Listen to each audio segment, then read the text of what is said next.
Hello, I'm Michael Cantrell, and you are listening to the Prison Officer Podcast, a place to have a conversation about the forgotten cops that work in this country's jails, prisons, and correctional centers. A place for me to try to make sense of a career spent working inside the fence with some of the greatest people that nobody sees or recognizes for the important job they do to keep this world safe. If you love this podcast, hit the follow button, or better yet, share with your family, friends, or coworkers.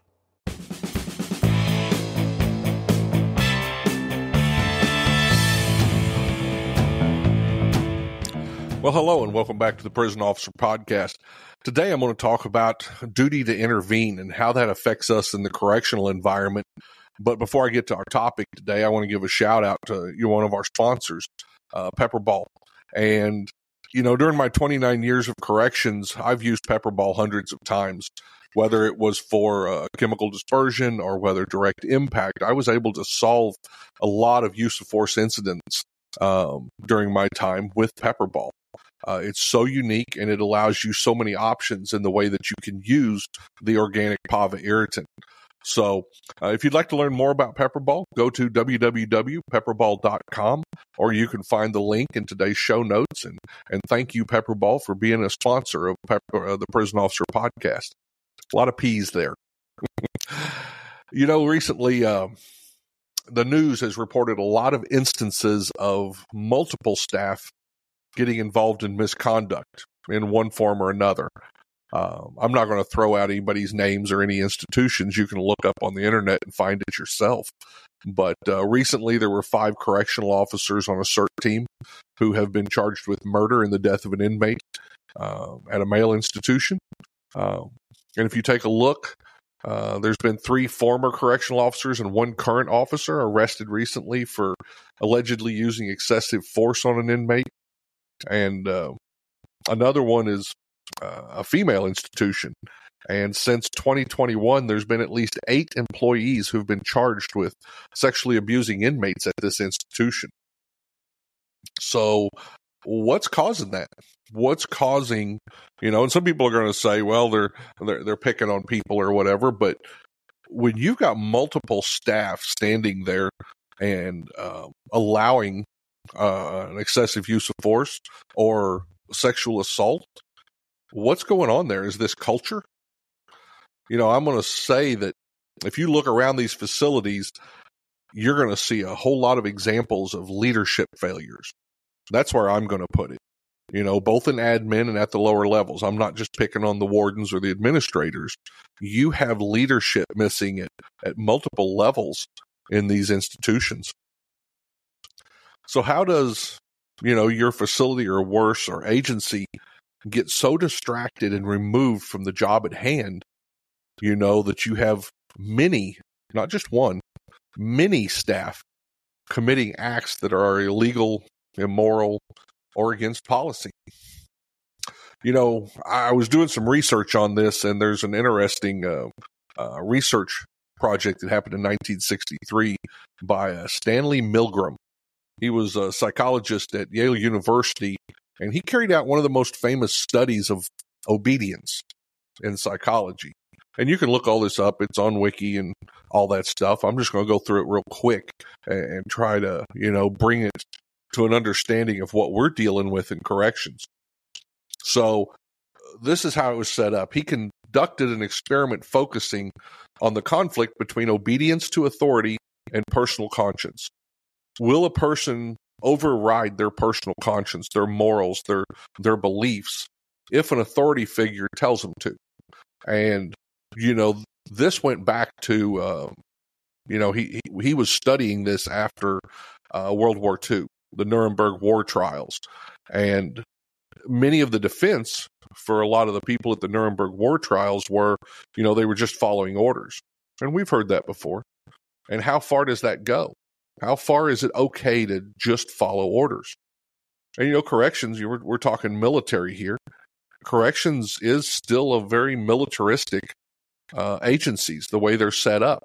We have rank at the top, and we have rank down through there, whether it's wardens, captains, lieutenants, sergeants, whatever we're doing. So we're set up very militaristically. We take orders, do we not? So at what point is that, do we take that too far?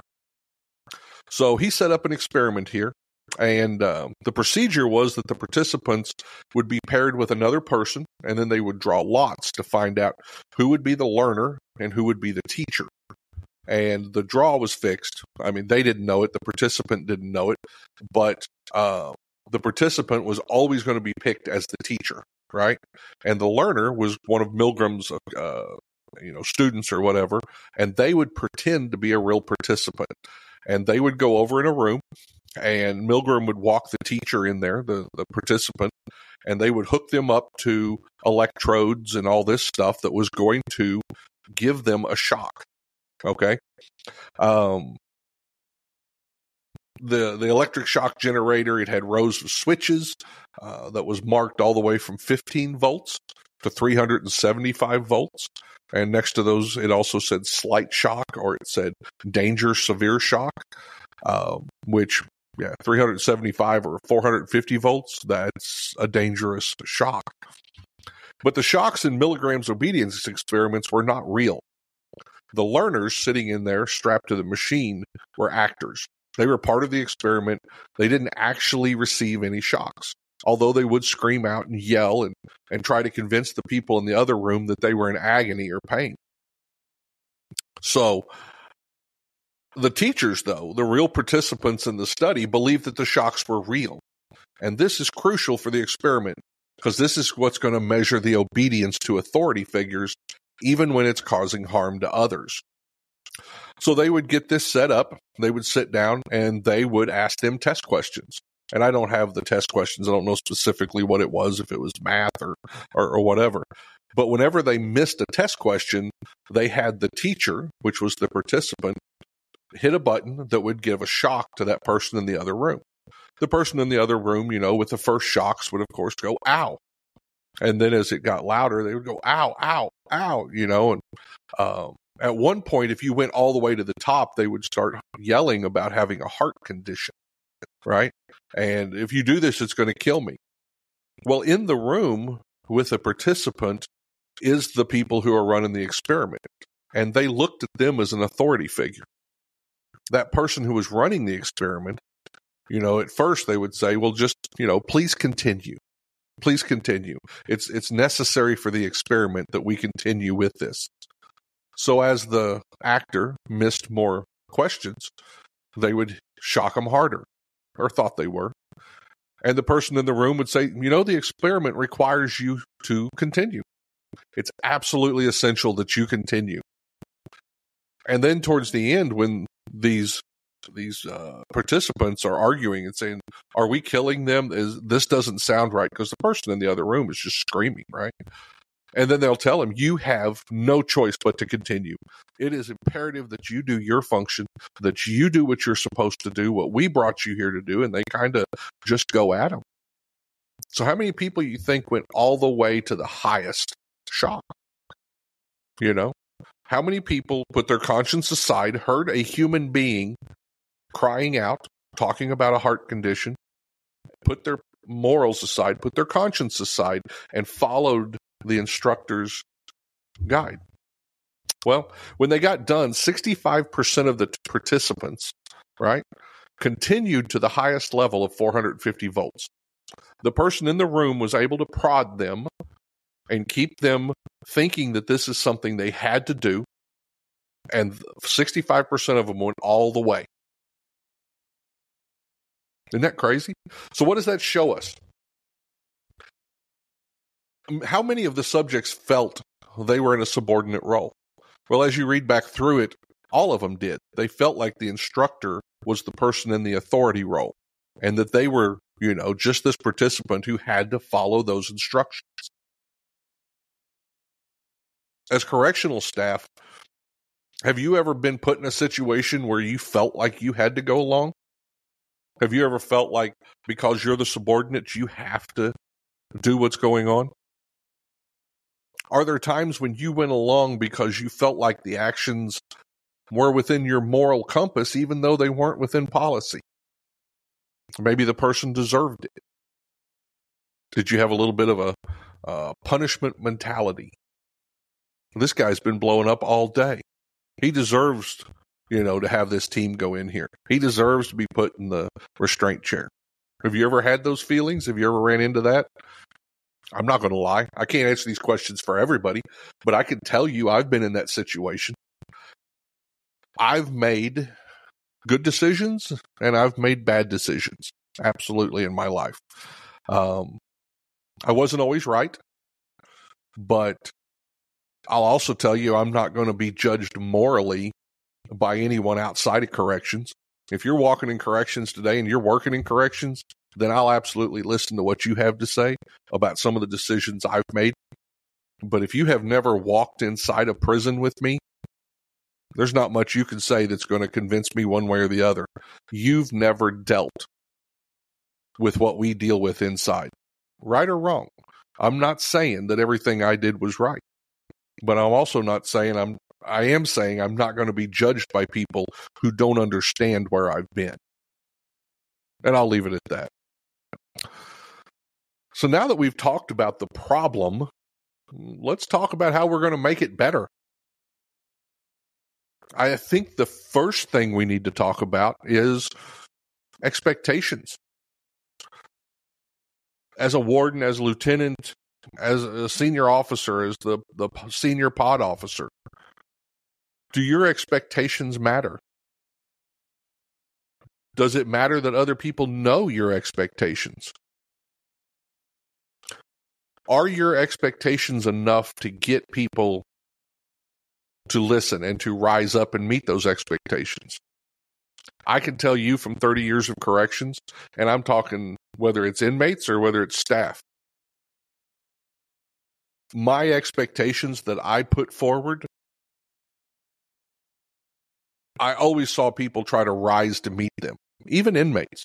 If you come in a housing unit and you have no expectation for those inmates and you don't push the rules and they don't know what to expect out of you, they are going to do the least possible. If you walk into that housing unit carrying yourself with respect, having expectations for the behavior of the inmates in that housing unit, you're going to see them try to meet those expectations. Staff do the same thing. If you're in a position to where, you're a lieutenant, how you interact with those staff on a daily basis is going to set the expectations on how they interact with everybody else. So I think expectations is, one of the biggest parts of it. If you've read Extreme Ownership, How Navy SEALs Lead and Win, it's written by Jocko Willink and Leif Babin. It's a great book. If you haven't read it, you should read it. Extreme ownership should become part of your life, part of your career. But there's a quote in there, and it's just truth. And he says, it's not what you preach, it's what you tolerate. What do you think about that? If you cuss at inmates, and you're a lieutenant, or you're a warden, or you're senior officer in the pod, if you walk around cussing at inmates when you interact with them, you are now giving every person who looks up to you or who you have authority over permission, right, to cuss at inmates. If you have a punishment mentality and you voice this and they see the way you treat these inmates, either verbally or physically, you've now given them permission to do the same thing.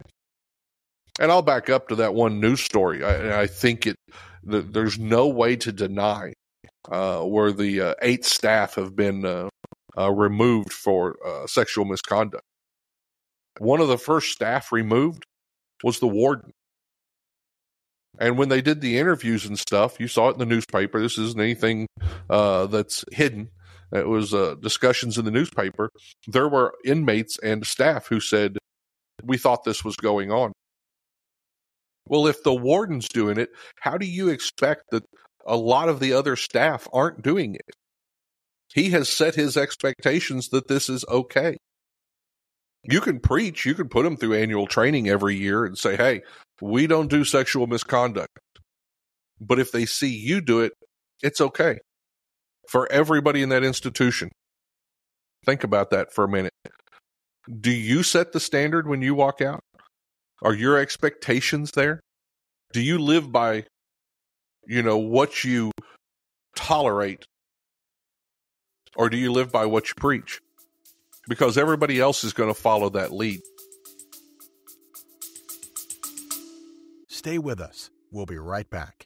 I'm Dan Heath. On the What It's Like to Be podcast, I ask folks about their jobs, like what keeps a TV meteorologist up at night. When I'm at work and there's a tornado coming into town, my husband and my kids have to get into the tornado shelter without me. What keeps a welder driven? I never am satisfied. I always know I can do better. And what keeps a hairstylist on her toes? I know she likes that Holly Berry haircut, but she doesn't look like Holly Berry. Find out on What It's Like to Be, wherever you get your podcasts.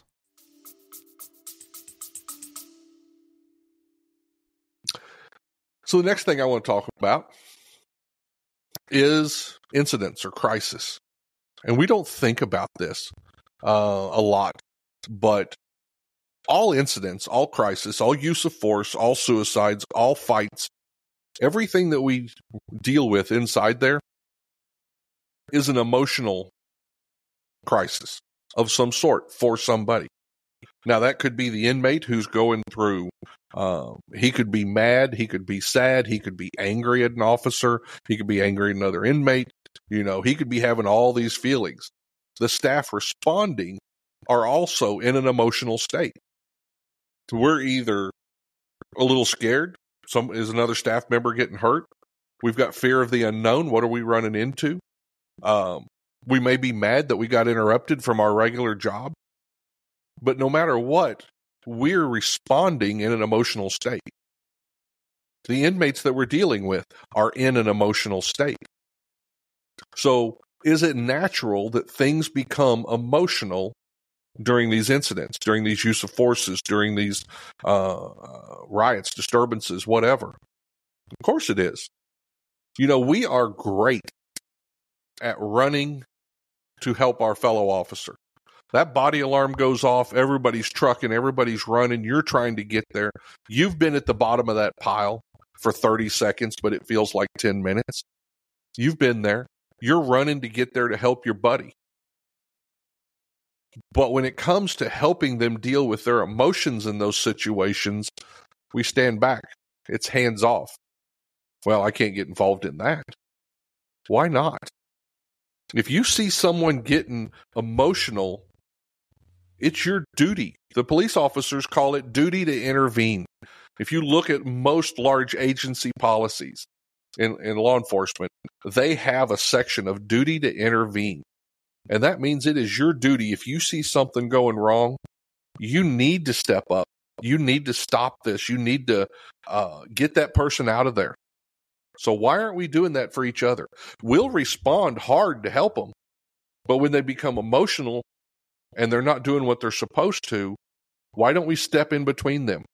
Why don't we grab that handle on the back of that use of force vest and drag them out of the cell before they get in trouble? I've had to do it a bunch of times. I don't regret any of them. No matter how you do it, it's normally going to go through the same pattern, right? You're going to grab a hold of them, drag them out of the cell, tell them to get back. Man, I'm okay. You ain't got no right doing that. They start calling names. They're cussing you, talking about your mother, whatever they can come up with. And then the next day, almost every single time I had to do it, the next day or within a week or a month, but afterwards, they came back to me and they said, "You were right. Thank you." Because I probably saved their job. I saved their career. I saved them from going to jail like, some of these people who are being charged with murder and excessive use of force. So that's what we need to do for each other. Run as hard to that body alarm and watch them when they become emotional and spend as much effort getting them out of those emotional areas if it's getting out of control as you would if they were getting hit in a fight. I don't know. It just makes sense to me. We have this duty to intervene. I don't want them to get in trouble. And they may still get in a little trouble. Sometimes people throw the wrong punch. But if I grab a hold of that vest or I step in between them and I stop it from becoming multiple punches, their job's probably saved. So we need to be able to do that for each other. That's the next thing, I think. And then finally, training. That's the next thing we need. You know, as a country, as a whole country, we're not giving our correctional staff the training they deserve. And I recently went to work for a command presence. A lot of you know that. It's on my profile. And the president of the company, we were talking about correctional training that we're building and putting out there. And he said, and I love it, he said, let's give them the training they deserve. And that's the truth. Not the training they just have to have, not the annual training, not the minimum, but the training they deserve. The discrepancy between law enforcement and how they're trained and correctional staff and how we're trained is huge. I get to see it all the time. I go out weekly and I teach law enforcement and I teach correctional staff, and I get to see the amount of money and the classes that law enforcement staff get to go attend. And then I'll meet correctional staff who went to the academy and they were taught defensive tactics, they were taught policy, and they were taught firearms. And they've been through annual training 12 times, and they've never been trained outside their agency since then. Why? Why are we so scared to give correctional staff the training they need, the training they deserve, the training that will stop a lot of the problems we have? You know? I don't know. We've got to get out there. I want to see correctional staff getting more training in case law. That skips so much, and there is so much case law out there. And maybe I'll do an episode on that, because I was never taught it in the academy. I had to learn it on my own. I'd like to see correctional staff getting training on emotional intelligence. I'd like to see them getting training on social skills, which is a huge one right now. I talk all the time to wardens, and I say, you know, what do you need? What kind of training do we need to get out there? And they all tell me the same thing. The newer staff are coming in without built-in social skills. And I'm not blaming anybody, but there's a lot of phone time, there's a lot of computer time, there's a lot of this, and walking up to someone and saying, hey, how you doing? Or worse yet, walking up to an inmate and saying, come here, I want to pat you down, is not even a thought for a lot of them. So we've got to get them out there and get them comfortable with engaging with each other, with engaging with inmates. If we have staff that can't engage with inmates, we've got institutions that are out of control, period. So we need to get this social skill training out there. And, of course, the final one, and I'll end with this, but is leadership training. And I'm not talking, and I'm going to say this in a way that some people won't appreciate, but I'm not talking about taking a failed lieutenant or captain who you don't have any other place to put, and then putting him in a training division to teach leadership skills to your up-and-coming staff. That's ridiculous. You need to be taking the best people out of the institutions at minimum, or better yet, go outside of your institution and hire people who specialize in teaching leadership, and bring those people. That you can bring them to your institution, you can send your people there, whatever.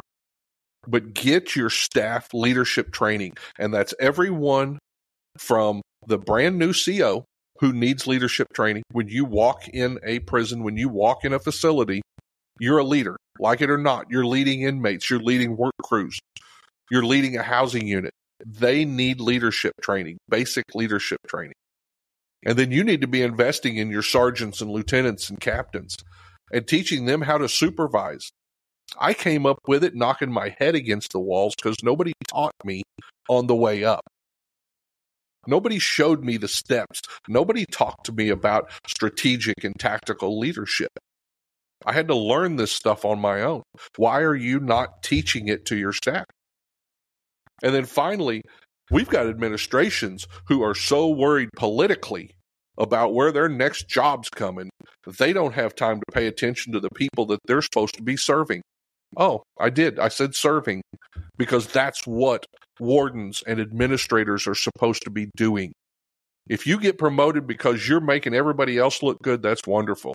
If you're getting promoted because you're making everybody else look bad, you should be removed.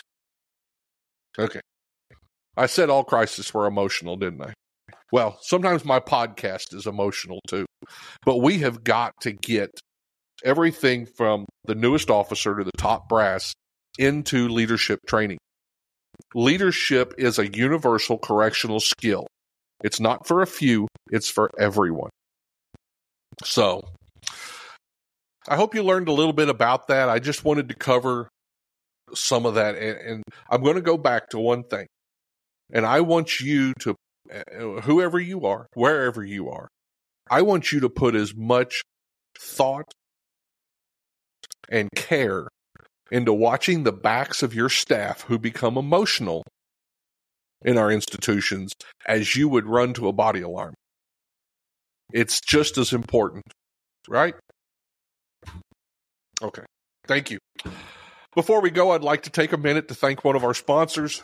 Omni Real-Time Locating System is a company that I've been working closely with for the last few years. I'm proud to be part of this innovative company. We've got the product out in some jails, and we'll be happy to talk to you about where it's at. But it's out there. We're watching it. It's working. We're excited. If you'd like to learn more about Omni, a real-time locating system, we can talk. We can show you where your inmates are 3 times per second. We can tell you when a heart rate drops below a set level instantaneously. Think about that. No more in-custody deaths, or at least you're going to be able to send an emergency response immediately, right? When that heart rate drops, and that's going to drop the number of in-custody deaths that happen by a crazy amount. So, if you'd like to learn more, go to Omni at www.omnirtls.com, or just click the link below in the show's notes, and it'll take you right to the website. If you haven't done so, take a moment to like my podcast, or better yet, hit the subscribe button, and you'll be notified when the next episode comes out. Thanks, everybody, and have a great day.